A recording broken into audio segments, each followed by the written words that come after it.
హబక్కుకు గ్రంథం 3వ అధ్యాయము 2వ వాక్యము వైపుకి మీ మనసును మళ్ళిద్దాం. యెహోవా యెహోవా నిన్ను గురించిన వార్త విని నేను భయపడుచు ఉన్నాను. యెహోవా సంవత్సరములు జరుగుచుండగా నీ కార్యము నూతన పరచుము. సంవత్సరములు జరుగుచుండగా దానిని తెలియచేయము. కోపించుచూనే వాత్సల్యమును జ్ఞాపకమునకు తెచ్చుకొనుము.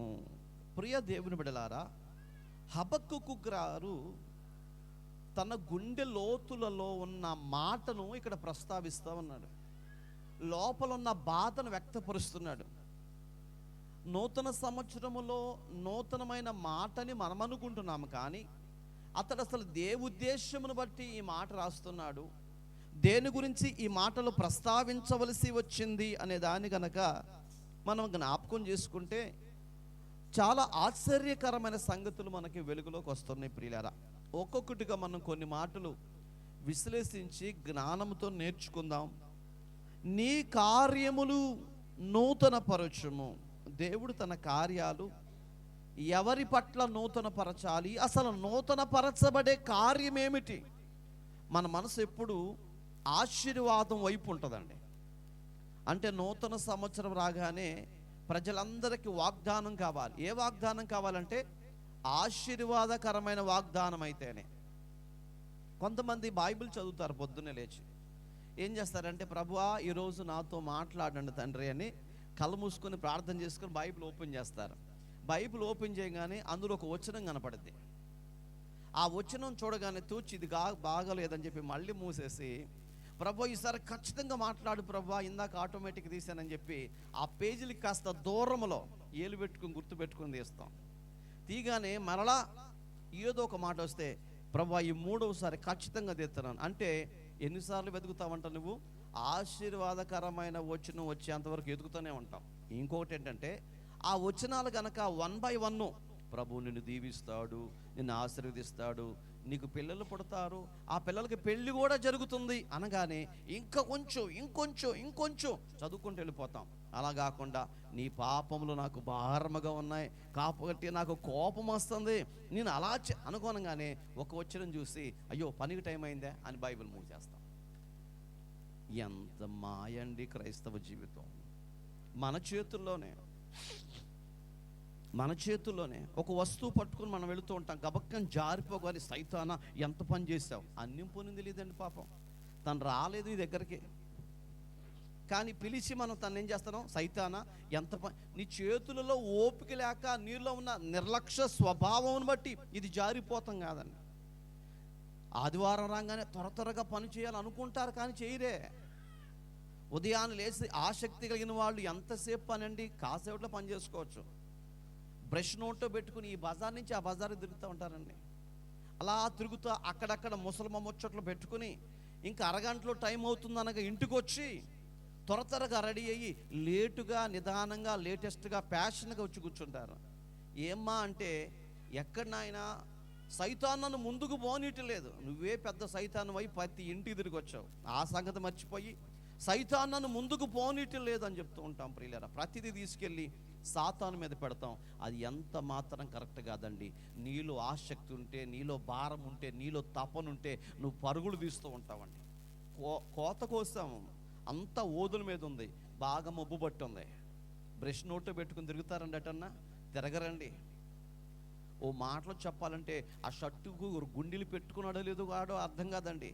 పరిగెత్తుకుంటే ప్రజల్లోకి వెళ్ళిపోయి వాడిని వీడిని పిలిచి నిత్యం తీసుకొని ఆ తినకుండా బ్రష్ కూడా తీసుకోకుండా పొలంలోకి వెళ్ళి అవన్నీ సరిగా కూడా కట్టరండి. ఎట్టబడితే అట్ట పిచ్చిగా కట్టి కొప్పేసిన తర్వాత అమ్మయ్య అనుకుంటాడు. అంటే పంట పాడైపోతుంది, పంట నాశనమైపోతుంది. ఆ వర్షం వస్తే పంట పాడైపోతే రేటు ఉండదు, మనం పడ్డ కష్టమంతా వృధా అయిపోతుందని పరిగెత్తుకుంటూ వెళ్ళి మనకి పలకరించని వ్యక్తుల దగ్గర కూడా పోయి వాళ్ళని పలకరించి పొలములకు వెళ్ళి పని చేయించుకొని అది కుప్ప వేసిన తర్వాత ఊపిరి పీల్చుకుంటాం. ప్రియులారా, ఇప్పుడు మనం అడుగుదాం, ఓ పెద్ద ఆయన ఇంత కష్టపడ్డావు, ఇంత పరుగులు తీసావు, పొద్దున్న లేసి, వెరీ గుడ్, మంచిదే. ఎందుకు ఈ కుప్ప అంటే నా కడుపు నింపుకోవటానికి, నా శరీరాన్ని పోషించుకోవటానికి. వెరీ గుడ్, మంచిదే. ఓ 60 సంవత్సరాలు, 70 సంవత్సరాలు, 80 సంవత్సరాలు బ్రతికే ఈ శరీరాన్ని బ్రతికించుకోవటం కొరకు ఎంత కష్టపడి, ఎంత పరుగులు తీసి, ఈ విధంగా కష్టపడి కొప్పేసుకొని ఒడ్డు దాచుకున్నావే, నీ ఆత్మ సంగతి ఏంటి? ఆత్మీయ జీవితాన్ని బలపరుచుకోవటానికి ఎగిరి పడొద్దా? ముందు వెళ్ళొద్దా? వెళ్ళాలి, అవసరం లేదండి, వెళ్ళాలి. మరి ఎందుకు వెళ్ళలేకపోతున్నారు దేవుని సన్నిధికి? భర్త వస్తే భార్య రాదండి. భార్య అంటది, ఏమయ్యా నువ్వు పనికెళ్ళి పని చేసుకొస్తే మన ఇంట్లోకి సాయంత్రం డోకరా కట్టాలి, లేకపోతే బియ్యం తేవాలి, ఉప్పు తేవాలి. మరి భక్తి, నేను పోతున్నానుగా, నీకు నాకు ఇద్దరికి తీసుకొస్తాను. క్రైస్తవ జీవితాలు అలా తయారైపోయిన ప్రియులారా. ఎలా వచ్చిందండి ఆశీర్వాదం? మనకు ఉండవలసిన ఆధార్ కార్డు మనకుంటే, మనకు ఉండవలసిన ఓటర్ కార్డు మనకుంటే, మనం ప్రజల్లో గుర్తింపు పొందితే అప్పుడు వచ్చింది పెన్షన్ అనేది. అప్పుడు అవుతావు అమ్మఒడికైనా అయ్యఒడికైనా అర్హురాలువి. ఈ ఏమీ లేకుండా నాలాంటోడు వచ్చి ఇవ్వండి అంటే ఇవ్వరండి. దేవుని సన్నిధిలో కూడా దేవుడు మనల్ని జ్ఞాపకం చేసుకోవాలంటే, నీ దీన స్థితిలో నుంచి పైకి తీయాలంటే, నువ్వు ఎంత కష్టపడినా, ఎంత చేసినా ఐశ్వర్యవంతుడుగా నువ్వు కాలేవు. ఐశ్వర్యవంతురాలుగా చేయగలిగిన వాడు దేవుడు ఒక్కడే. అదే మాట సామెతల గ్రంథం 10వ అధ్యాయం అనుకుంటా ఆ మాట రాస్తాడు. మొన్న కూడా చదివాం మనం. సామెతల గ్రంథం 10వ అధ్యాయం బహుశా 22 వచ్చిన అనుకుంటా, ఒకసారి చూసుకోండి. యెహోవా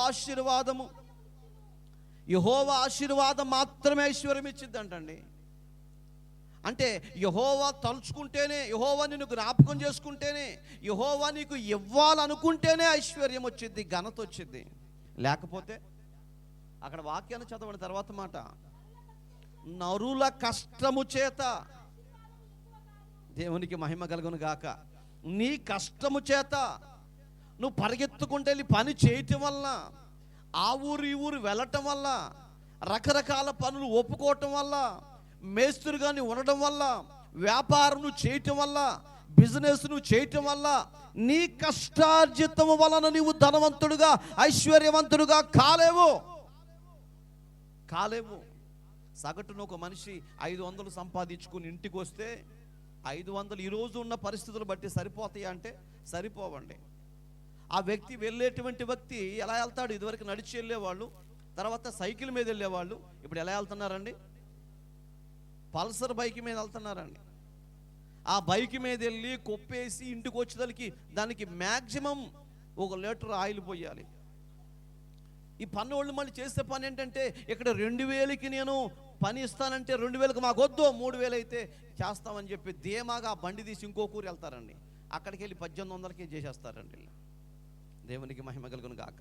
అక్కడ పెస్టేజ్ని వాడారు, ఇక్కడికి వచ్చి తప్పదురా, మళ్ళీ ఇంటికి తిరిగి వెళ్ళాలంటే బండికి ఆయిల్ పోయాలని 1800కి పోస్తారండి. ఇక్కడే చేసుకుంటే ఆయిల్ మిగిలేదండి. అక్కడ దాకా వెళ్ళి ఆయిల్ ఖర్చు పెట్టుకుని తక్కువ చేతం తీసుకుని ఇంటికి వచ్చేసరికి మిగిలే డబ్బులు ఎంత అండి? కొద్ది డబ్బులే. వాటితో ఏం కొనగలుగుతాం? ఏమొచ్చిద్ది? టక్కని చెప్పలేం. ఇంటికి రాగానే భార్య ఒక లిస్ట్ ఇస్తుంది, అది కావాలండి, ఇది కావాలి, ఇది కావాలి. ఏది కొనాలో అర్థం కాని పరిస్థితి అండి. అంటే ఒక మనిషి కష్టార్జితము చేత, ఓ మనిషి సంపాదన చేత ఐశ్వర్యవంతుడుగా కాలేడు. హల్లెలూయా. ధనవంతుడుగా మార్చబడలేడు, భాగ్యవంతుడుగా మార్చబడలేడు. మరి ఎలా భాగ్యవంతుడుగా అవుతాడు, ఎలా ఐశ్వర్యవంతుడుగా అవుతాడంటే, బైబిల్ చెప్తున్న మాట, నిశ్చయముగా నీ కష్టార్జితాన్ని నువ్వే అనుభవిస్తావు. దేవునికి మహిమ కలుగును గాక. నిశ్చయముగా నీ కష్టార్జితాన్ని నువ్వు అనుభవిస్తావు. అనుభవించేలాగా చేయగలిగిన వాడండి దేవుడు. అనుభవించేలాగా చేస్తాడండి. ఎప్పుడండి? దేవుని మీద మనం ఆనుకున్నప్పుడు, దేవునికి మనం లోబడినప్పుడు అండి. వాక్య గ్రంథములో మనం చూద్దామా? కీర్తన గ్రంథము 104వ కీర్తన 24వ వచనము. కీర్తన గ్రంథము 104వ కీర్తన 24వ వచనములో చదువుకుంటే, యెహోవా నీ కార్యములు ఎన్నటి విధములుగా ఉన్నవి, ఎన్నెన్ని విధములుగా ఉన్నవి. జ్ఞానము చేత నీవు అన్నిటినీ నిర్మించితివి.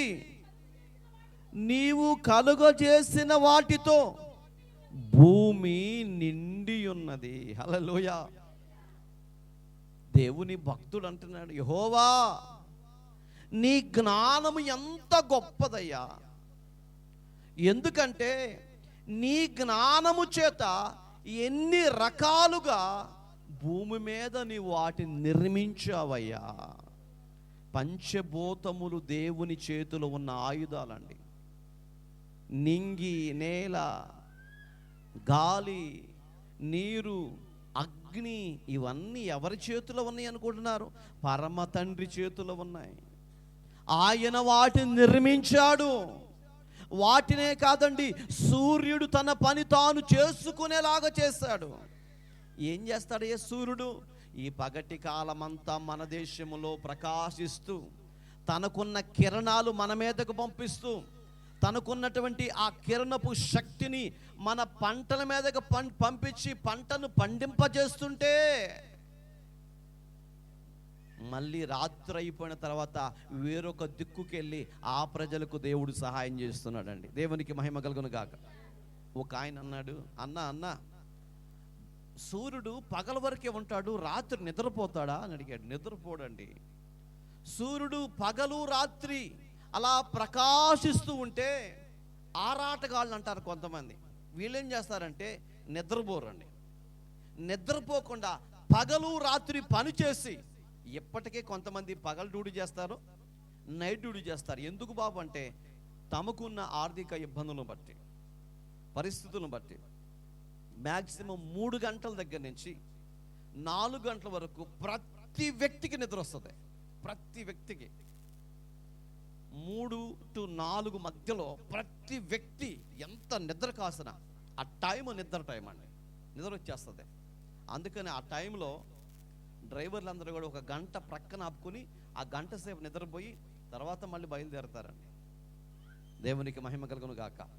సూర్యుడు అలాగే ప్రకాశిస్తూ ఉన్నాడు అనుకోండి, ఇక్కడే ఇక పగలు లేదు రాత్రి లేదు కాబట్టి ఎప్పుడు నిద్రపోవాలో మనకు తెలియదు, ఎప్పుడు మేలుకోవాలో తెలుసా? తెలియదండి. ఎప్పుడు పడుకోవాలో తెలియదు, ఎప్పుడు నిద్రపోవాలో తెలియదండి. ఈ గడియారం అనేది మన దగ్గర లేనప్పుడు పొద్దు చూసి టయాన్ని చెప్పేవాళ్ళు మన పెద్దలు. కామశ్రమం ఉన్నటువంటి టైంలో పొద్దు చూసి సుమారు ఎంత అయిందండి, ఆ పొద్దు కూకుతుంటే పని చేసుకోవాలి. ఎవరు చెప్పారు నీకు? సూర్యుడు అక్కడ అలస్తమిస్తూ సూర్యుడు ఉదయిస్తూ ఉంటే దీన్ని బట్టి మనకు కొన్ని లెక్కలు అర్థమవుతూ ఉన్నాయి. ఎవరు చేశారు ఇది? దేవాతి దేవుడు చేశాడండి. అదే భక్తుడు అంటాడు, నువ్వు చేసిన ఈ పనులను చూస్తుంటే మామూలుగా లేవయ్యా. ఒక పని చేస్తేనే మనం ఆశ్చర్యకరంగా చెప్పుకుంటాం, ఎంత గొప్ప కార్యం చేశానా అని చెప్పుకుంటాం. కానీ దేవుడు ఎన్ని చేశాడంట? ఆ మాట మీరు చదవండి ఒకసారి జాగ్రత్తగా. నేను చెప్పే ప్రతి మాట నిదానించి ఆలోచన చేయండి ప్రియులారా. నేను వాక్యాన్ని మీకు జ్ఞాపకంలో తీసుకొస్తున్నాను. ప్రతి విషయాన్ని క్షుణ్ణంగా జాగ్రత్తగా ఆలోచన చేద్దాం. యెహోవా నీ కార్యములు ఎన్నెన్ని విధములుగా ఉన్నవి. ఎన్ని విధాలుగా ఉన్నాయండి? సూర్యుడు పగటి కాలంలో ఇక్కడుంటే రాత్రి తలకి అక్కడే పగటి కాలం చేస్తాడు. అంటే అక్కడ ప్రజలకు ఏ నష్టం కలగకుండా చూస్తున్నాడు, ఇక్కడ ప్రజలకి నష్టం కలగకుండా చూస్తున్నాడు. అందరికీ ప్రకాశత ఇస్తున్నాడండి. భూమి మీద పుట్టిన ప్రతి మనిషికి, మంచివారైనా చెడ్డవారైనా, దేవుని కలిగిన వారైనా దేవునికి దుఃఖాన్ని కలిగించేవారైనా, అందరి పట్ల పక్షపాతం లేకుండా దేవుడు తన కార్యాలు వెల్లడిపరుస్తున్నాడండి. ఎన్నెన్ని కార్యాలు చేశాడో అటన్నిటిని గురించి జ్ఞానము చేత నీవు వాటన్నిటినీ నిర్మించితివి. దేవునికి మహిమ కలుగును గాక. ఓ పని చేయాలంటే మనిషికి ఏం కావాలంటండి? జ్ఞానము. జ్ఞానాన్ని మనం కొనుక్కుంటామండి. జ్ఞానమును మనం కొనుక్కుంటున్నాం. జ్ఞానమును తెలివి ప్రజలు అమ్ముకుంటున్నారు. సాఫ్ట్వేర్ జాబ్ చేసేవాళ్ళు ఏం చేస్తారనుకుంటున్నారండి? వారికి ఉన్న తెలివిని అమ్ముతున్నారండి. కావలసినటువంటి వాడు కొనుక్కొని లక్షల రూపాయలు కొనుక్కొని ప్రాజెక్టులు చేపిస్తున్నారండి. ఈరోజు ఇదొక జ్ఞానం. ఈ ఫోన్ ఉందే, ఇదొక జ్ఞానం. ఈ జ్ఞానంలో ఒకడు కనిపెట్టాడు. అతనిలోనున్న జ్ఞానాన్ని బయటకు తీసి ప్రపంచానికి పరిచయం చేశాడు. దీనిలో ఒక నెంబర్ నొక్కగానే ఫోన్ వస్తుంది. గ్రీన్ బటన్ నొక్కినప్పుడు అది మన హలో అని మాట్లాడొచ్చు. రెడ్ బటన్ నొక్కితే అది ఆగిపోతుంది. ఇలా మెసేజ్ పెట్టుకోవచ్చు, చూసి మాట్లాడుకోవచ్చు, ప్రపంచాన్ని చూడొచ్చు అని ఒకడు దేవుడు తనకిచ్చిన జ్ఞానాన్ని బయటికి తీస్తే, నీ జ్ఞానం గొప్పదయ్యా అని ఒక ఫ్యాక్టరీ ఓడు జ్ఞానాన్ని కొని దాన్ని ముద్రించి ప్రపంచంలో సొమ్ము చేసుకుంటున్నాడండి. దేవునికి మహిమ కలుగును గాక. మన ఫోన్ కాదు కొంటుంది, ఎవరో జ్ఞానమును మనం కొంటున్నాము. ఈ ఫోన్ కనుక మనం కొనుక్కుంటే ఫోన్ మనతో పాటు జీవితాంతం ఉండాలిగా, ఉండదు. ఓ సంవత్సరం ఉంటుంది, 2 సంవత్సరాలు ఉంటుంది, తర్వాత పాడైపోతుంది ప్రియులారా. కానీ మనకు తెలుసు అతని దగ్గర మనం కొనుక్కున్న జ్ఞానం బట్టి ఫోన్ ఒకటి ఉంది, దాంతో మనం చర్చిలో కూర్చుని వాక్యం చెప్పేటప్పుడు ఏదైనా చూసుకోవచ్చు అని మనకి అర్థమయ్యేలాగా దేవుడు చేశాడు. కాబట్టి ఆ జ్ఞానాన్ని మనం కొనుక్కుంటున్నాం. ఈ జ్ఞానం ఎవరి దగ్గర నుంచి వచ్చిందంట? దేవుని దగ్గర నుంచి దయచేయబడింది. అదే మాట అంటాడు, నీ జ్ఞానము చేత. ఎవరి జ్ఞానము చేత అండి? దేవుని జ్ఞానము చేత. అందుకే బైబిల్ అంటుంది, బుద్ధి జ్ఞానము సర్వ సంపదలు నా దగ్గర ఉన్నవి, మీరు నా దగ్గరకు వస్తే వాటిని మీకు అనుగ్రహిస్తాను. భూమిని నీవు జ్ఞానము చేతని వాటన్నిటిని నిర్మించితివి, నువ్వు కలుగు చేసిన వాటన్నిటితో భూమి నిండి ఉన్నది. హల్లెలూయా. దేవుడు కలుగు చేసిన వాటితో భూమి నిండి ఉందంటండి. అంటే అంతకుముందు ఖాళీగా ఉందా భూమి? దేవుడు కలుగు చేసిన వాటితో భూమి నిండి ఉందంట. అంతకుముందు ఎలా ఉంది? ఇప్పుడు మీరు జ్ఞాపకం చేస్తాం, ఉదయం 8 గంటల వరకు చర్చి అంతా ఖాళీగా ఉంది. ఇప్పుడు చూస్తే చర్చి అంతా ఫిల్ అయి ఉంది. అంటే మనకు అర్థమవుతుంది 8 గంటలకు ముందు చర్చి అంతా ఖాళీగా ఉంది. దేవుడు భూమిని నింపక ముందు ఆ భూమి అంతా ఎలా ఉందంట? భూమి నిరాకారముగాను, ఆకారము లేనిదిగాను, శూన్యముగాను, ఏమీ లేని దానిగా ఉండిపోయిందండి. అప్పుడు దేవుడు ఏం చేస్తాడు తెలుసా అండి? భూమిని తన జ్ఞానము చేత నింపాడండి. దేవునికి మహిమ కలుగును గాక. భూమి మీద దేవుడు తన జ్ఞానము చేత భూమిని అంతటిని నిండిస్తే వాటిని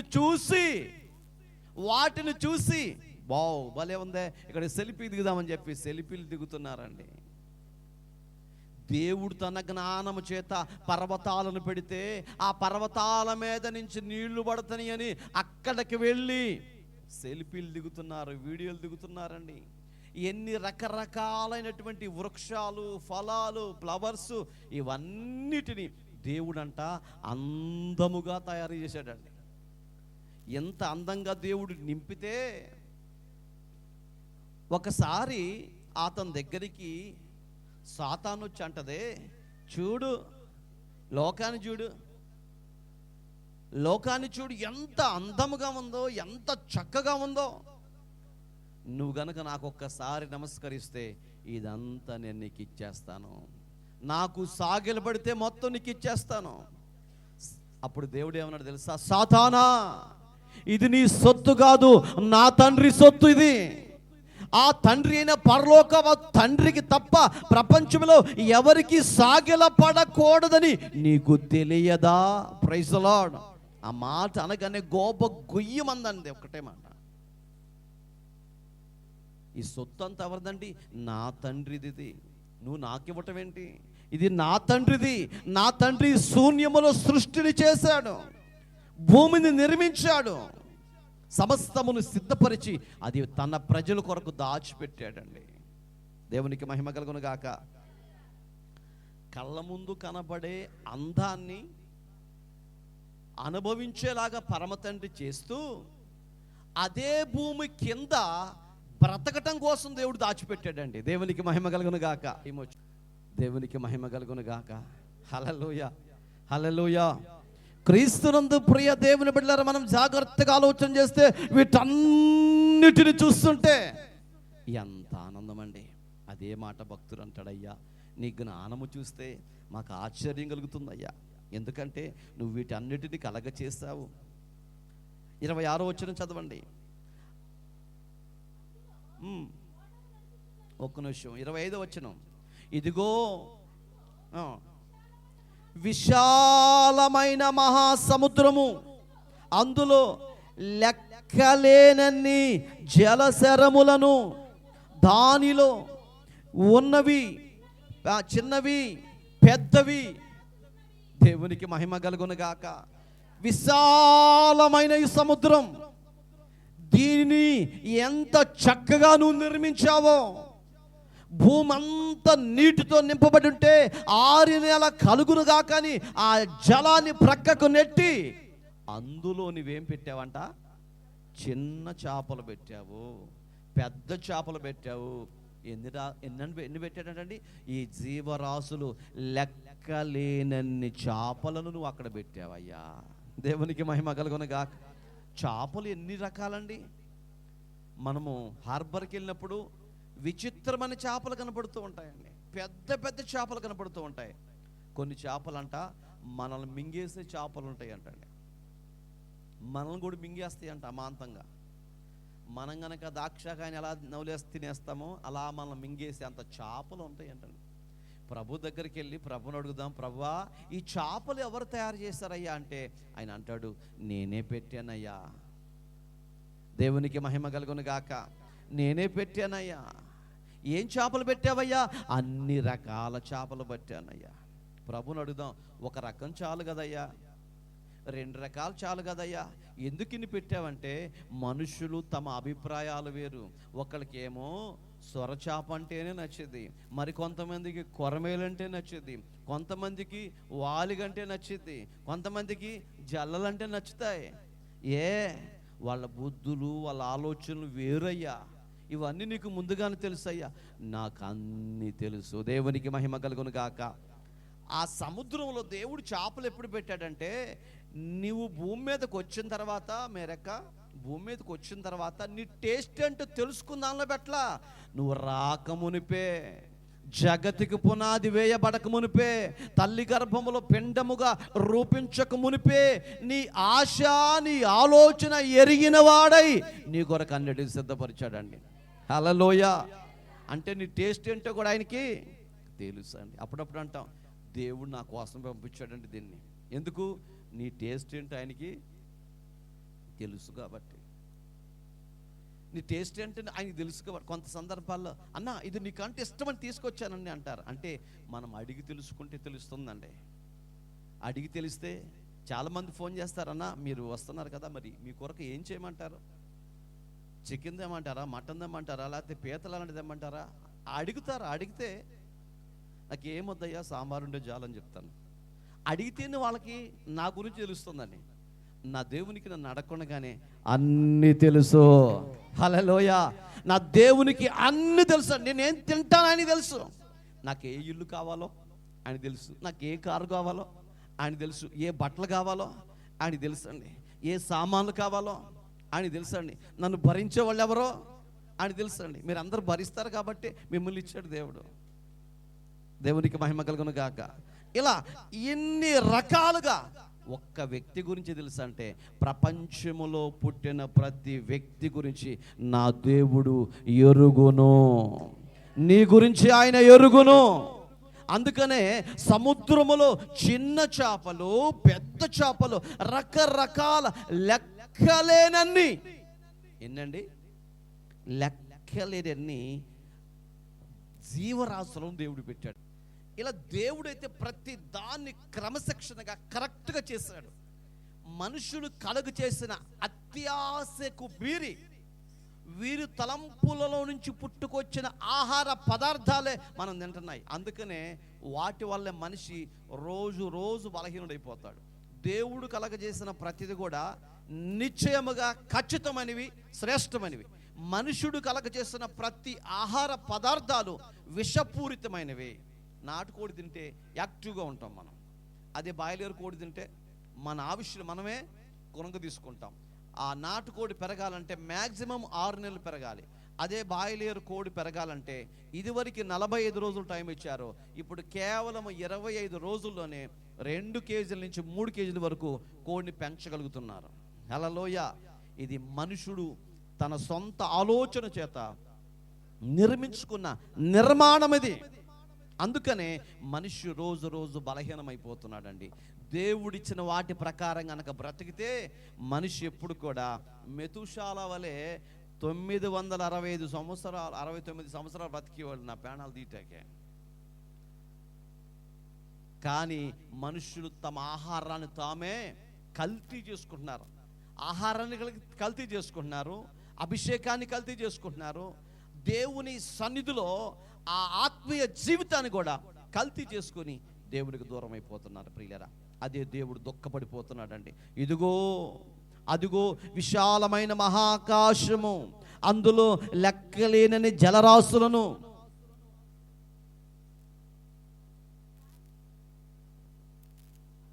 అందులో చిన్నవి పెద్దవి జీవరాశులున్నవి, అందులో వాడలు నడుచుచున్నవి. దేవునికి మహిమ కలుగునుగాక. హల్లెలూయా. వాళ్ళ ఎప్పుడు రాశాడు ఈ పుస్తకాన్ని అండి? క్రీస్తుకు పూర్వం రాయబడింది గ్రంథాలు. ఈ మధ్యకాలంలో వాళ్ళు బోట్లు పడవలు తయారు చేస్తారండి. మరి ఈయనకి ఎలా తెలుసు వాడ ఒకటి భూమి మీదకి రాబోతుంది అని?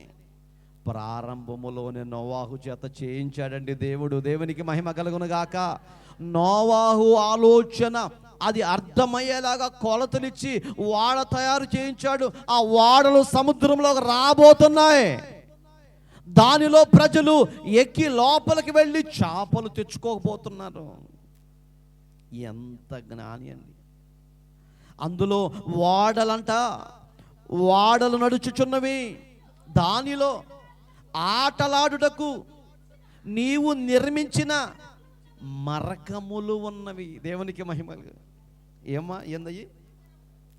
మకరములు ఉన్నవి. దేనిలో ఆటలాడటానికి? నా వైపు చూడండి. సముద్రములో ఆటలాడడానికి ఏమున్నాయంటండి? అంటే చేపలండి. మీరు అది ఏమంటారు, బీచ్కి వెళ్తే బీచ్ దగ్గర చూస్తుంటే పెద్ద చేపలు అలా ఇళ్ళలా వస్తూ ఉంటాయి. డిస్కవరీ ఛానల్లో కూడా మనం చూస్తూ ఉంటాం. పెద్ద పెద్ద చేపలు అండి, రియల్ అవన్నీ నిజమే. అవి ఆటలాడుకుంటున్నాయి అంటండి. ఎవరు చెప్పారండి? దేవుడు చెప్పాడండి. ఇలా ఆడుకోవాలని దేవుడు చెప్పాడండి వాటికి. అందుకే మనము పిల్లలు అయిగా ఉన్నప్పుడు ఎలా ఆడుకుంటున్నామో వాళ్ళు కూడా అక్కడ చేపలు కూడా ఆడుకుంటాయి. అవన్నీ అక్కడ ఆడుకుంటూ ఉంటాయి. ఆడుకుంటాయా? అవునయ్యా, ఆడుకుంటాయి. వాటి మధ్యలో కూడా ఈ బోటులు వేసుకుని ప్రజలు వెళతారు. దేవునికి మహిమ కలుగును గాక. తర్వాత చదవండి. తగిన కాలమున నీవు వాటికి ఆహారం ఇచ్చెదవని ఇవన్నీ నీ దయ కొరకు కనిపెట్టుచు ఉన్నవి. దేవునికి మహిమ కలుగును గాక. హల్లెలూయా. మరి వినండి జాగ్రత్తగా. భూమి మీద పుట్టిన ప్రతి మనుష్యుడు తన కడుపు నింపుకోవటం కొరకు రకరకాల పనులు చేస్తూ ఉంటాడు. కోత కోసేవాళ్ళు, కుప్పలేసేవాళ్ళు, జాబ్ చేసేవాళ్ళు, ఆటో తోలేవాళ్ళు, టాపీ పని చేసేవాళ్ళు, ఎవరు ఏది చేసినా వాళ్ళ కడుపు నింపుకోవటం కొరకే. కడుపు నింపుకోవటం కొరకు పలు విధాలైన జాబ్స్ అండి. అందుకే ఒక పెద్ద ఆయన చెప్పాడు, కోటి విద్యలు కూటి కోసమే, బ్రతకటం కోసమే. ఏ విద్య చేసినా మనిషి కోరుకునేది పట్టెడు అన్నం అండి. అంతకు మించి తినలేడు. సరిపోయినంత మాత్రమే తింటాడు. అన్న నువ్వంటే నాకు చాలా ఇష్టమే, నువ్వు తినవే అని చెప్పి బేషన్ తీసుకొచ్చి పెట్టినా బేషన్లో కొంచెం మాత్రమే తినగలుగుతాడు. అవసరమైతే రేపు తింటానంటాడు. లిమిట్ పెట్టాడు దేవుడు అండి. ఎంత కష్టపడినా ఈ పట్టెడన్నం దేనికయ్యా అంటే కడుపు నింపుకోవటం కోసమే. మనం కష్టపడింది అన్నం మన దగ్గరికి వస్తుందా? మనము మన ఇంటోళ్ళు, మన తాతో, మన చిన్నోడో బుజ్జోడో ఎవడోడు కష్టపడాలండి. కష్టపడితేనే ఆహారం అనేది మన దగ్గరకు వస్తుంది, మనం బ్రతకగలుగుతాం. మరి చేపలు ఏం చేస్తున్నాయండి? ఆడుకుంటున్నాయి. చేపలు ఏం చేస్తున్నాయండి? అవి పొలంలోకి వెళ్తున్నాయా, కుప్పలు వేస్తున్నాయా, నాట్లు వేస్తున్నాయా? మరి వాటికి ఆహారం ఎవరు ఇస్తారండి? అవంట దేవుని దయ కొరకు ఎదురు చూస్తున్నాయి అంట. హల్లెలూయా, హల్లెలూయా. చేపలు దేవుని దయ కొరకు ఎదురు చూస్తుంటే, ఏ చేపలైతే ఏ జలసారాలు అయితే దేవుని దయ కొరకు ఎదురు చూస్తున్నాయో వాటికి తగిన సమయమందు, తగిన కాలమందు వాటి కడుపును దేవుడు నింపుతున్నాడండి. మనిషి దేవుని దయ కొరకు ఎదురు చూడలేదండి. తన మనుషుల దయ కొరకు ఎదురు చూస్తున్నాడు, అధికారుల దయ కొరకు ఎదురు చూస్తున్నాడు, తన కష్టాన్ని తనే నమ్ముకుంటున్నాడు. అందుకనే తను ఎప్పుడు చూసినా కష్టపడుతూనే ఉంటాడండి. యెహోవా దయ కొరకు కనిపెట్టుకుని ఎదురు చూసే వాళ్ళు కనబట్టలేదు, దేవుని సన్నిధి కొరకు కనిపెట్టే వాళ్ళు కనబట్టలేదు, భారం కలిగి ప్రార్థన చేసే వాళ్ళు కనబట్టలేదు, భారమైనటువంటి జీవితాన్ని ప్రభుకు అర్పించే వాళ్ళు కనబడతలేదు. దేవుని దయ కొరకు, దేవుని వాత్సల్యత కొరకు, దేవుని ప్రేమ కొరకు, దేవుని కృప కొరకు పరుగులు తీసుకుంటూ ముందుకెళ్ళే వాళ్ళు కనబడడం లేదు. చేపలైతే దయ కొరకు కనబడుతున్నాయి అంటండి. నువ్వు దేని కొరకు కనబడుతున్నావేమో? ఎవరైనా వస్తారేమో, ఏమని ఇస్తారేమో. పొలంలోకి వెళ్ళి పని చేస్తూ కూడా ఈ మధ్యకాలం ఒక అక్క అంటుంది, బాబు నువ్వు డబ్బులు ఎప్పుడని, కానీ ఇప్పుడు థమ్స్అప్ తీసుకొచ్చి అంటే నువ్వు కోత కోస్తున్నావు, నీకు డబ్బులు ఇవ్వాలి, పైపెచ్చి ఏమి ఇవ్వాలి నీకు? ఒట్టి థమ్స్అప్ తీసుకుంటే ఎట్లా చూస్తావు? ఒక తీవ్రవాదిని చూసినట్టు చూస్తావు. అక్కడికి వెళ్ళంగానే ఏమైంది నీకు? ఆ థమ్స్అప్తో పాటు పక్కన పొప్పండ్ల ప్యాకెట్ కనపడలేదా అన్నాడు చూస్తారండి. అది గమనించి ఈ రైతు ఏం చేస్తాడంటే ఒక పొప్పండ్ల ప్యాకెట్ తీసుకొని ఆ దాంతోపాటు థమ్స్అప్ తీసుకుని వస్తాడండి. ఇవేం కోరుకుంటున్నామండి? ఎగస్ట్రా ఎగస్ట్రా ఎగస్ట్రా అంటే ఎవరి దయ కోరుకుంటున్నా? మనిషి దయ కదా నువ్వు కోరుకుంటుంది. ఎవరో ఏది ఇస్తారనే కదా నువ్వు కోరుకుంటుంది. మనిషి ఇస్తే ఎంతే ఉంటుందండి. మనిషి ఇచ్చేది భూమి మీద కనపడుతుందండి. నోరు లేని చేపలు, మాట్లాడలేని చేపలు, జ్ఞానము లేని చేపలు యెహోవా దయ కొరకు ఎదురు చూస్తుంటే వాటిని దేవుడు సముద్రములో పోషిస్తున్నాడండి. హల్లెలూయా. ఎక్కడ పోషిస్తున్నాడండి? సముద్రములో పోషిస్తున్నాడు. అన్ని వనరులు భూమి మీద పెట్టాడు దేవుడు నీ కోసం, నీ కాళ్ళ కింద పెట్టాడు. మేరే కావున అన్ని వనరులు ఎడబెట్టాడు? నీ ముందు పెట్టాడా? కాదు. అన్ని వనరులు నీ కాళ్ళ కింద పెట్టాడు. సముద్రంలో ఏముందండి? చేపల దగ్గర ఉందండి. చేపలు బంగారం కావాలండి, అవసరం లేదండి. చేపలు కష్టపడి పని చేయాలండి, ఏం అవసరం లేదండి.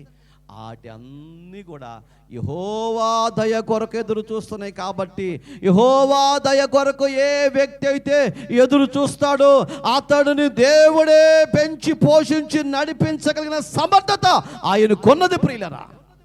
హల్లెలూయా. ఎవరి దయ కొరకండి ఎదురు చూడాల్సింది? ప్రతి మనిషి ఎంతసేపు వాక్యం విన్నా ఎక్కడ దులిపేసుకుని మామూలుగా మళ్ళీ మనుషులు దయ కొరకు ఎదురు చూస్తూ ఉంటారండి. నీకు ఎప్పుడైనా బాధ వచ్చినప్పుడు ప్రభు దగ్గరకు వచ్చిన, యేసయ్యా నాకు ఈ సమస్య వచ్చిందయ్యా, నేను నిన్ను దయ కొరకు కనిపెడుతున్నాను ప్రభా, నువ్వు తప్ప నాకు ఎవరు సహాయం చేస్తారు? ప్రభుని చూటిగా అడిగావా? అడగాలంటే గడుస్తున్నాలే. ఆయన కళ్ళల్లో కళ్ళు పెట్టి చూడాలంటే, ఆయన దగ్గరకు వచ్చి ధైర్యంగా మాట్లాడాలంటే ఏముండాలి నీకు? గుండె నిండా ధైర్యం ఉండాలండి, లేకపోతే మాట్లాడలేవు. ఒక్కొక్క మన మీదకి ఎదురు తిరిగితే ఎంత భయపడిపోతామో. ఆ కుక్కను ఎదిరించాలంటే ఏం కావాలి మనకి? భయం ఉండాలి. ఎటువంటి వ్యక్తి అయినా లోపల భయపడుతూ పై చాయ్ చాయ్ అంటుంటాడు. అంతే, చెయ్యి కర్రేది, చెయ్యి కర్రేది అంటాడు. కర్రేది దాన్ని అడగటం ఏంటండి? ప్రతి మనిషి చాయ్ కర్రేదంట. ఏ కర్ర నువ్వులు అడుకోవాలి. కుక్కరంతా అమాయకత్వం ఉంటున్నారు. అంటే మనుషులు అనుసరించిపోతున్నారు. ఎవరిని? ఎదుట వ్యక్తులను అనుసరించుకుంటూ పోతున్నారండి. ఎదుటి వ్యక్తి ఏం చేస్తే అదే చేస్తాడు. ఎదుటి వ్యక్తి జెండా పట్టుకెళ్తే అక్కడ ఉన్నటువంటి ఆ లీడర్ ఆ వ్యక్తికి ఏదని చేస్తే నేను కూడా జెండా పడితే ఆడికి చేస్తాడు కాబట్టి నాకు కూడా చేస్తాడు. ఇదండి మనిషి ఆలోచన. కానీ చేపలు ఏం చేస్తే తెలుసండి? ఏం చేశాడు? చేపలను అక్కడ పెట్టాడండి. ఆడ పెట్టి మీరు ఇక్కడే ఉండండి, అవి అడుగుతా ఉన్నాయి, అయ్యా మేము నీ దయ కొరకు కనిపెడుతున్నామంటే నేను మీకు తగిన కాలమందు మీకు ఆహారం ఇస్తాను. దేవునికి మహిమ కలుగును గాక. హల్లెలూయా. మనిషికి దేవుడు ఎప్పుడు ఇస్తాడంట? చదవండి 27వ వచనం. తగిన కాలమున నీవు వాటికి ఆహారం ఇచ్చేదవని. ఇవన్నీ దేవుని దయ కొరకు కనిపెడుతున్నాయి. వాక్యం వింటున్నటువంటి ప్రియులారా, తగిన కాలమందు దేవుడు మాకు ఇస్తాడు. మా నిర్మాణకుడు ఆయనే, మా తండ్రి ఆయనే. ఆయన మాకు తగిన సమయంలో మాకు సహాయం చేస్తాడని ఎదురు చూస్తూ ఉంటే మనిషి అయితే ప్రతి క్షణం దయ కావాలంటారు, ప్రతి క్షణం సహాయం కావాలంటారు, ప్రతి క్షణం ఏదోడు కావాలంటారండి. ఇప్పుడు బిర్యానీ పెట్టండి, కడుపు నిండి తింటారు. కాసేపు ఉండక మటన్ బిర్యానీ తింటా వేసేస్తా. ఎందుకని? చికెన్ బిర్యానీ కడుపు వేరుగా ఉంది, మటన్ బిర్యానీ కడుపు. లడ్డు తింటావా? వేసేస్తా.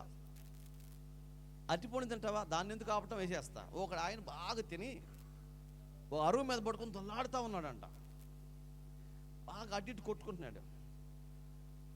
దారిని పోయే వ్యక్తి, ఏమరా అటు ఇటు దుర్లాడుతున్నావు, బాగా తిన్నట్టుండవు అంటే, అవును బాగా తిన్నాను, అరగడానికి 4 వాము ఉంటుంది కదా, 4 వాము గింజలు నన్ను నోట్ వేసుకోపోయావా అని అన్నాడు.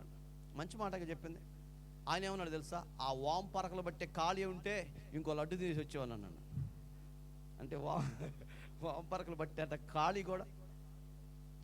ప్రతి క్షణం ప్రతి క్షణం ప్రతి క్షణం ఇవ్వండి ఇవ్వండి ఇవ్వండి అని దేవుడు శోధిస్తూ ఉంటారు ప్రియులారా.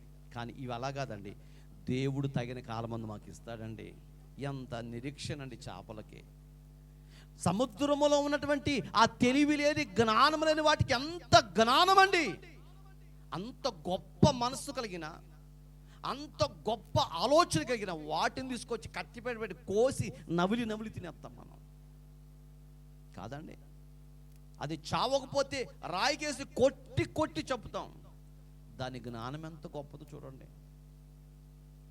వాక్యం వింటున్నటువంటి వారులారా, తగిన కాలమున నీవు వాటికి ఆహారం ఇచ్చేదవని ఇవన్నీ నీ దయ కొరకు కనిపెట్టుచున్నవి.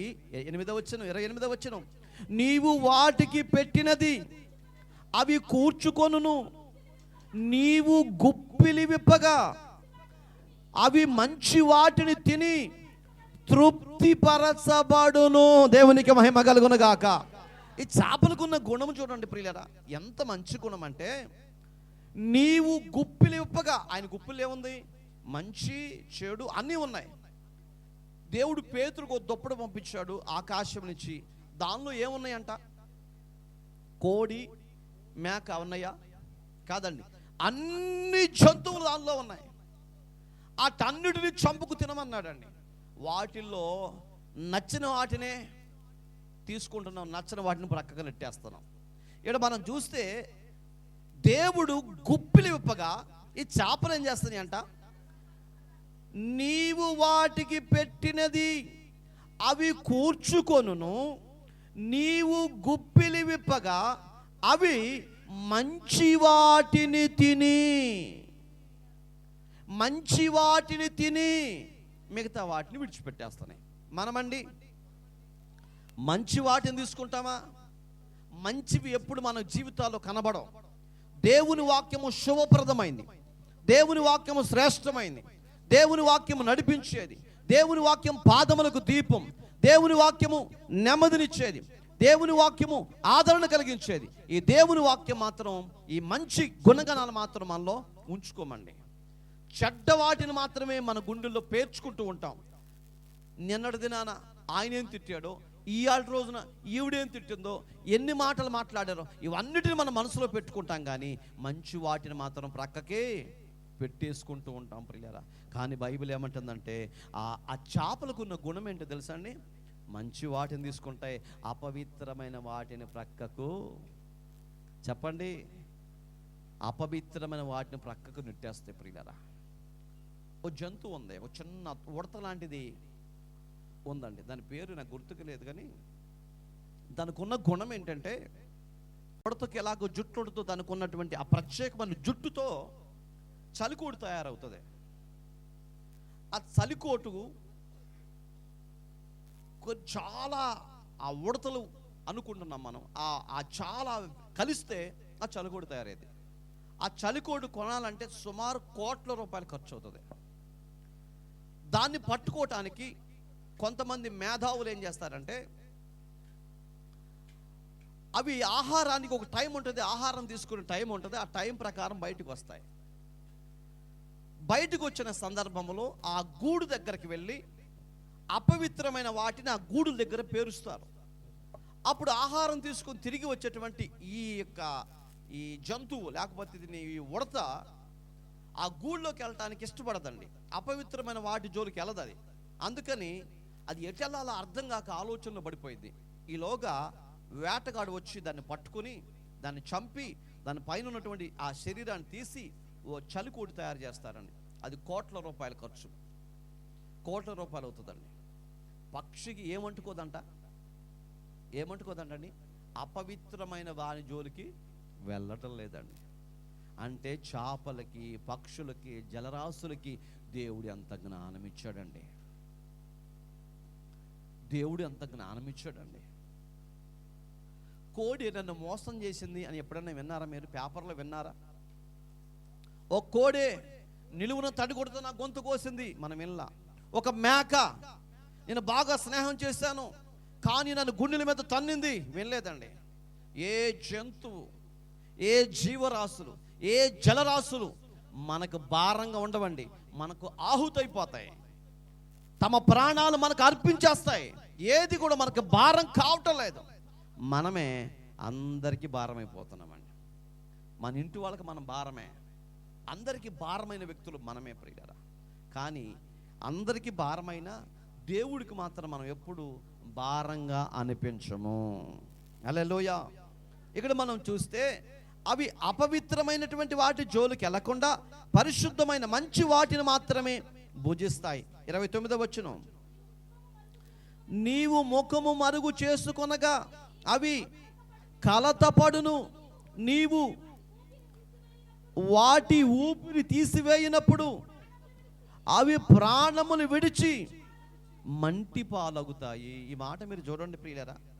నీవు ముఖము మరుగు చేసుకొనినప్పుడు అవి కలత చెందుతాయి అంటండి. అంటే వీటి గుణం ఏంటంటే ప్రతిరోజు ఎవరితో మాట్లాడాలంటండి?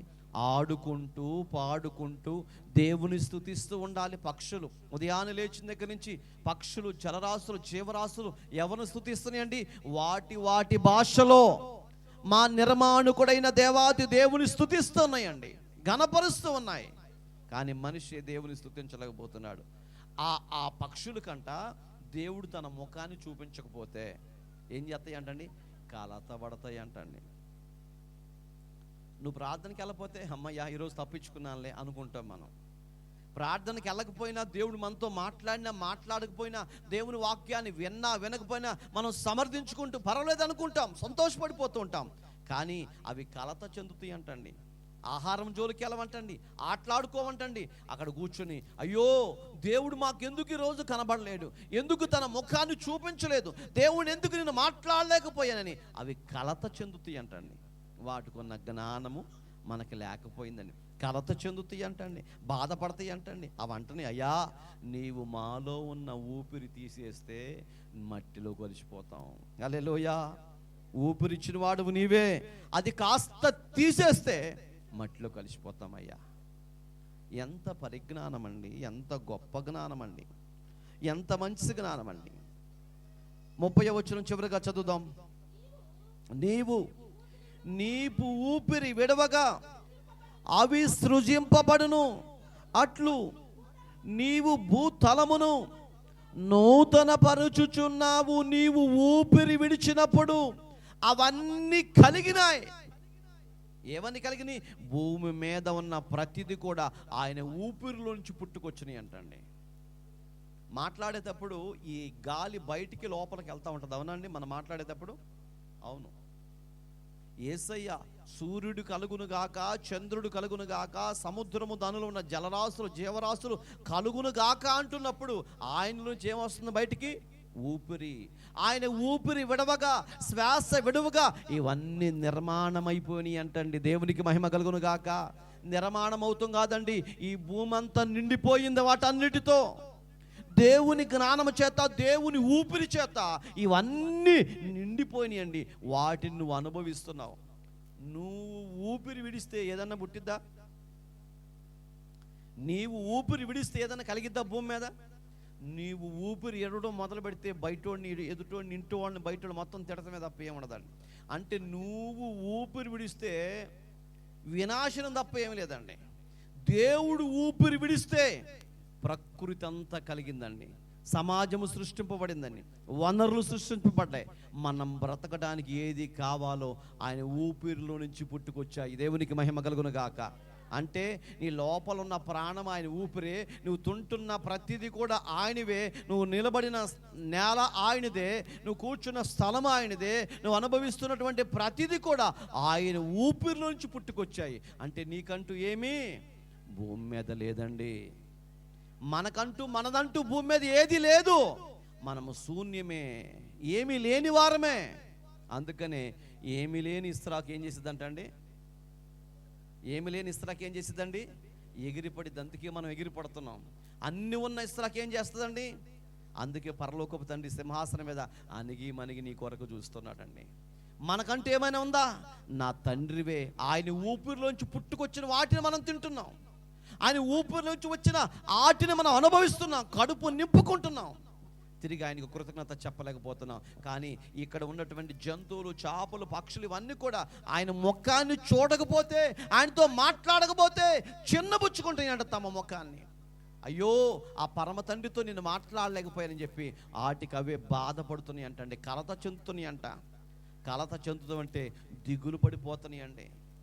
మా ప్రాణ స్నేహితుడైన మా పరమ తండ్రి ఆయన మాకు కనబడలేదే, ఆయన మాతో సంభాషించలేదే అని ఎంతో కలత చెందుతాయి అంటండి. వాటికి ఎప్పుడు ఇస్తున్నాడు దేవుడు ఆహారాన్ని? ఇచ్చినప్పుడు మాత్రమే తింటాయి. ఎగిరి పడవు, ఆశపడవు, మాకు కావాలని ఆరాటపడవవి. ఆరాటపడవండి. దేవుడిచ్చిన వాటిని తింటూ సృష్టికర్త అయిన దేవాది దేవుడి దయ కొరకు ఎదురు చూస్తూ ఉన్నాయండి. అంత పరిజ్ఞానం కలిగినటువంటి అవి మనకి ఈరోజు ఆత్మీయ పాఠాన్ని నేర్పిస్తూ ఉన్నాయి. ఏంటో తెలుసండి? నువ్వు దేని కోసం పరిగెత్తుతున్నావో, దేని సంపాదించుకోవటం కోసం పరుగులు తీస్తున్నావో ఒక్కసారి ఆలోచన చేయండి. దేవుడు భూమి మీద వాటన్నిటిని పెట్టాడు, నిన్ను పెట్టాడు. అవి నిమ్మలంగా ఉన్నాయి, నువ్వు నిమ్మలంగా లేవు. అవి ఆడుకుంటున్నాయి, నువ్వు ఆడుకోలేకపోతున్నావు. అవి ప్రశాంతంగా దేవుని ముఖాన్ని చూస్తున్నాయి, నువ్వు దేవుని ముఖాన్ని చూడలేకపోతున్నావు, దేవునితో సంభాషించలేకపోతున్నావు. ఎప్పుడు చూసినా అదోలాంటి బాధ, ఎప్పుడు చూసినా గుండె నిండా భారం, దిగుళ్ళు, అప్పులని, సమస్యలని, కష్టాలని, కన్నీళ్ళని కుమిలిపోతున్నాయి. అవి అలా లేవండి. పెద్ద చేపలు ఆడుకుంటున్నాయి, చిన్న చేపలు ఆడుకుంటున్నాయి. చిన్న చేపలు లోపల ఆడుకుంటున్నాయి, పెద్ద చేపలు అయితే పైగా ఆడుకుంటున్నాయి అండి. ఈరోజు చిన్నోళ్ళు, పెద్దోళ్ళు అందరూ కూడా ఏదో ఒక బాధ అనుభవిస్తున్నారండి. అంటే మనుషులకు ఆ పక్షులకు ఉన్న వేర్యాస్తం ఏంటంటే అవి దేవుని దయ కొరకు ఎదురు చూస్తున్నాయి, నువ్వు మనుషుల కొరకు ఎదురు చూస్తున్నావు. మనుషుల దయ కొరకు ఎదురు చూస్తున్నావు, అందుకే ఆశీర్వాదం పొందలేకపోతున్నావు. ఇవన్నీ చూశాడండి, ఈ పరిస్థితులను చూశాడండి. ఎవరు? హబక్కూకు గారిని. ఈ పరిస్థితులను చూశాడు, దేవుడు నిర్మించిన నిర్మాణాన్ని చూశాడు, దేవుని ఏర్పాటు ఏంటో చూశాడు, దేవుని ఆలోచన ఏంటో చూశాడు. తిరిగి ఇప్పటి వరకు మనం ఎవరిని చూసామండి? దేవుడు నిర్మించినటువంటి జలరాశులను, జీవరాశులను చూసామండి. ఇవన్నీ ఏం చేస్తున్నాయో చూసామండి. తర్వాత మనుషులు ఏం చేస్తున్నారో చూద్దాం. ఆ మనుషులు ఏం చేస్తున్నారు చూసిన తర్వాత హబక్కూకు గారు ఏమంటున్నాడో మనకు అప్పుడు అర్థమైందండి. తల వంచండి, ప్రార్థన చేసుకుందాం. తర్వాత సెక్షన్లో మిగిలిన విషయాలు మనం నేర్చుకుందాం. ఇప్పటి వరకు మనం విన్నటువంటి మాటలు ఆలోచన చేస్తున్నట్లయితే భూమి మీద ఉన్నవన్నీ కూడా, నోరు లేనివన్నీ కూడా తండ్రి దయ కొరకు ఎదురు చూస్తున్నాయండి, తండ్రి కృప కొరకు ఎదురు చూస్తున్నాయండి. నోరు, జ్ఞానము, తెలివి అన్నీ ఇచ్చేటువంటి నీవే దేవుని ప్రక్కన పెట్టి, దేవుని ఆలోచన ప్రక్కన పెట్టి నీ మీద నువ్వు ఆధారపడుతూ, అధికారుల మీద ఆధారపడుతూ దేవుని కృపను పొందలేకపోతున్నావు. ఈ భూమి మీద ఉన్నటువంటి ప్రతి ఒక్క జంతువులు, ప్రతి ఒక్క జీవ జలరాశులు మనిషి కొరకు ఆహుతైపోతున్నాయి, బలైపోతున్నాయి. కానీ నువ్వు దేని కొరకు ఉపయోగకరంగా ఉండలేకపోతున్నావు. ప్రతి ఒక్క జీవ జలరాశులు అవి చనిపోతే మనం వాటిని తింటున్నాం, కోసుకుని తినేస్తున్నాం. కానీ మనిషి దేనికి పనికిరాని వాడుగా, ఇతరులకు మేలు చేయలేని వాడుగా, ఇతరుల మనసు అర్థం చేసుకోలేని వాడుగా, దేవునికి తమ ముఖాన్ని చూపించలేక అన్యాయములో, అక్రమములో, పాపములో తమ జీవితాన్ని గడుపుకుంటూ దేవునికి దుఃఖాన్ని కలగజేస్తున్నారండి. అందుకనే ఈ మధ్యాహ్న సమయంలో వాటిని జ్ఞాపకం చేస్తూ ఉన్నాడు. ఈ రోజైనా మీరు మారండి, ఈ రోజైనా దేవుని కృప కొరకు ఎదురు చూడండి, ఈ రోజైనా మీ జీవితాలు మార్చుకోమని హబక్కూకు గారు మంచి ఆలోచన మనతో చెప్తున్నాడండి. ప్రార్థన చేసుకుందామా? కృప కలిగినటువంటి దేవుని సన్నిధిలో అందరూ కూడా కళ్ళు మూసుకొని ప్రార్థనలో ఉందాం. ఆయన ఎన్ని రకాలుగా తన జ్ఞానము చేత దేవుడు నిర్మాణము చేస్తే సృష్టింపబడినటువంటి ప్రతిదీ కూడా, నిర్మించబడింది ప్రతిదీ కూడా దేవుడు ఎంతో జ్ఞానముతో వాటికి నిర్మాణకుడుగా ఉంటే అవన్నీ కూడా ఉపయోగించుకుంటూ, వాడుకుంటూ, అనుభవిస్తూ దేవుని స్తుతించకుండా, దేవుని ఆరాధించకుండా, దేవుని గణపరచకుండా మనం ఉంటున్నామేమో. ఎంత గొప్ప దేవుడండి, ఎంత గొప్ప దేవుడండి. ఆ పరలోకపు తండ్రి ఎంత గొప్ప దేవుడో ఒక్కసారి మనం ఆలోచన చేస్తూ ఉన్నాం. అందరు లేచి నిలబడండి, ప్రార్థన చేసుకుందాం. మమ్మల్ని అఖిలుగా ప్రేమించిన తండ్రి, జరుగుచుండగా నీ కార్యములు నూతన పరచుమని హబక్కూకు గ్రంథములో ఈ మాట మేము చదువుకున్నామయ్యా. ఈ భూమి మీద మీరు నిర్మించిన నిర్మాణమును మేము చూసామయ్యా. సముద్రములో జలరాశులను ఏ విధంగా నిర్మించావో, వాటికి ఎలాంటి ఆహారం ఇస్తున్నావో, వాటికి ఎంత జ్ఞానం ఇచ్చావో, నీ నిర్మాణమును మేము చూసినప్పుడు ఆశ్చర్యము కలుగుతుంది తండ్రి. అంత గొప్పగా చేసావయ్యా. ఇవన్నీ నిన్ను స్తుతిస్తున్నాయి ప్రభా. నీ దయ కొరకు ఎదురు చూస్తున్నాయి, నీ కృప కొరకు ఎదురు చూస్తున్నాయి నాయన. మనుషులు మనమేమే ప్రభా, లోకములో ఉన్న వాటి కొరకు ఎదురు చూస్తున్నాం, లోకములో ఉన్న వాటి వైపు మనసు మళ్ళిస్తున్నాము, కానీ నీ దయ కొరకు కనిపెట్టుకోలేక ఉండపోతున్నాము తండ్రి. ఈ రోజు నుంచి అలాగ ఉండకుండా ఈ నూతన సంవత్సరంలో నీ దయ, నీ కృప కొరకు కనిపెట్టుకునే సంగముగా మమ్మల్ని అందరినీ తీర్చిదిద్దండి ప్రభా. Holy gospel ministry YouTube channel ఎంతమంది వాక్యాన్ని వింటున్నారో, ఎంతమంది ఆత్మీయంగా బలపరచబడుతున్నారో, వరకున్న ప్రతి సమస్యలు తీర్చండి నాయన. వరకున్న ప్రతి ఇబ్బందుల నుంచి విడుదల దయచేయమని ప్రార్థిస్తున్నాం. వాక్యం వింటుండగానే అభిషేకం వాళ్ళ తాకును గాక. వాక్యం వింటుండగానే ప్రతి కుటుంబం దీవించబడును గాక. ఈ వాక్యాన్ని చూస్తుండగానే వరకున్న ప్రతి వేదన కొట్టివేయబడును గాక.